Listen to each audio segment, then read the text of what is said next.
Okay, so tonight we're going to talk about Prophet Ibrahim alayhi salam and one part of his story, okay?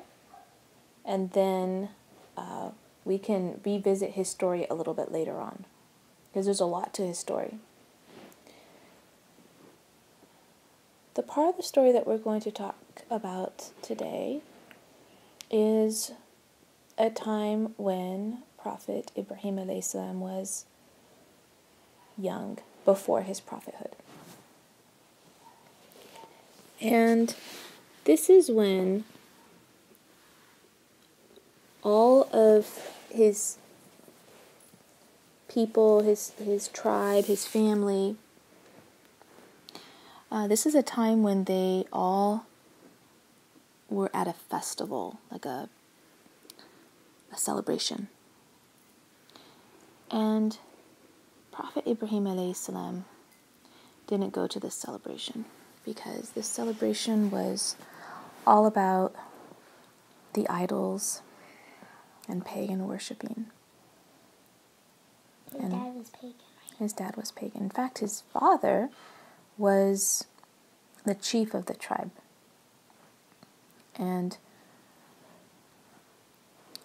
they used to hold special ceremonies for the idols. They used to make special prayers to the idols. There was a place where a lot of the idols were on display. People could go there and give offerings.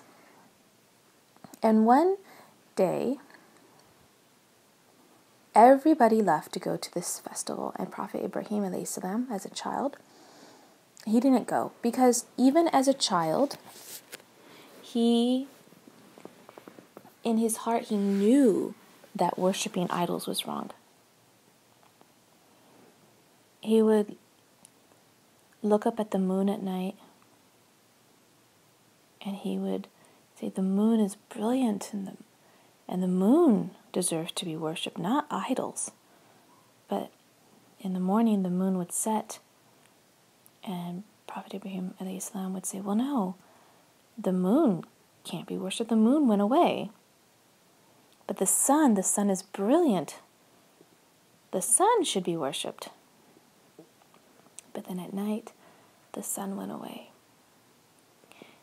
So even as a child, Prophet Ibrahim alayhi salam knew that the only one worthy of worship was Allah subhanahu wa ta'ala.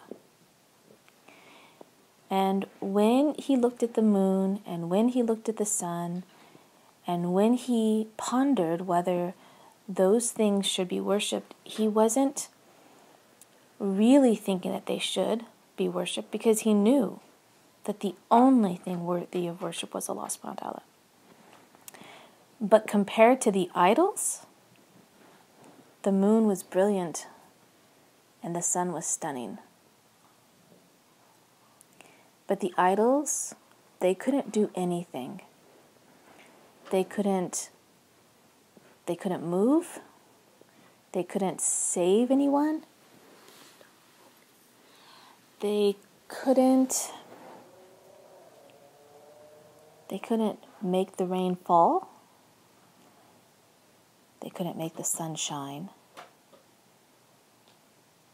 They couldn't do anything. But the people still believed that these idols could do anything.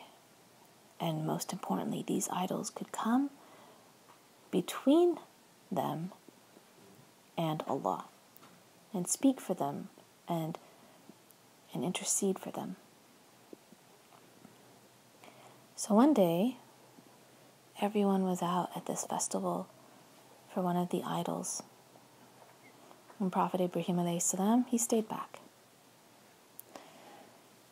And he did something that got him into a lot of trouble. He went through and he destroyed all of the idols. He took something that's similar to an axe, maybe similar to a hammer. It's called an adze. And he broke all the idols except for one. He smashed them. There must have been a lot and they must have been nice. One's carved out of stone or wood, and he broke them all. And around the neck of the biggest one, he hung this, it's like kind of like a hammer, kind of like an axe, this heavy tool. And then he left. And when all the people came back from their festival, they were astonished. They were shocked. They didn't know what happened. They were angry and they were mad and they were confused. And they started to ask what happened and who did this. And some of the people said, you know, that boy, he didn't go to the festival. And so they called him. And they realized it was the chief's son, Ibrahim alayhi salam. And he had destroyed all those idols. And they asked him, did you do this? And do you know what he said? Well, ask the big one. The axe is around his neck. And they said, you fool. He can't do anything. He couldn't have broken all the other idols. He can't even speak. And Prophet Ibrahim said, then why are you worshipping him? And they got awfully angry.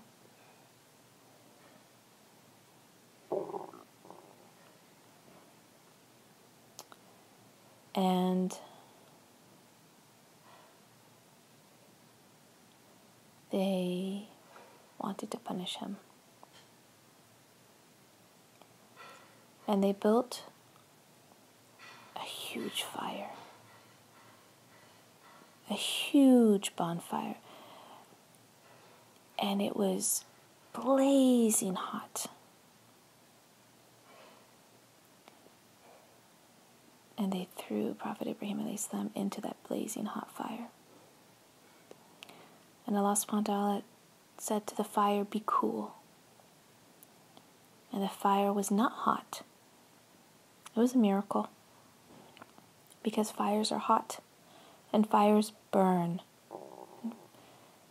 And Prophet Ibrahim alayhi salam was not burned. He was protected. The fire had to obey Allah subhanahu wa ta'ala. And it did not burn Prophet Ibrahim alayhi salam. And out of the fire he walked. And the people were astonished. And yeah. And he became more beautiful. He did become more beautiful. You are correct. And the king was very upset. Because all his idols had been broken. And he wanted to punish Prophet Ibrahim alayhi salam. So they built even bigger fire. They added more fuel to the fire. It was so raging hot that the birds that flew over the fire were burned to a singe and fell down from the sky, burnt and dead. And once again they threw Prophet Ibrahim alayhi salam into that fire. And Allah told the fire, be cool. And the fire had to obey Allah. And so it was cool, and Prophet Ibrahim alayhi salam was not harmed. And out of the fire he walked. And this enraged the king. And he also became more beautiful. And he also became more beautiful. This made the king very upset. So they built the fire to be even bigger and even hotter. And they fanned the fire, and it was larger than anything anyone had ever seen before. And they threw him into the fire again. And Allah told the fire, be cool. And the fire had to obey Allah. And the fire did not harm Prophet Ibrahim alayhi salam. And Prophet Ibrahim alayhi salam walked out of the fire, even more beautiful than before. And do you know what the king did? He thought, this must be some kind of magic fire. She, his dad? I'm not sure. And so, do you know what he did? Go into the fire. He went into the fire. And he was burned to a crisp. Because the fire had to obey Allah. And the fire burned. Because it was only cool for Prophet Ibrahim alayhi salam. If you want to see some of the other videos I have on my channel about our homeschool or other tutorials, I've left a number of them here for you to enjoy. And don't forget that you can find what we're up to in our homeschool on a daily basis by finding me on Instagram at Pepper and Pine.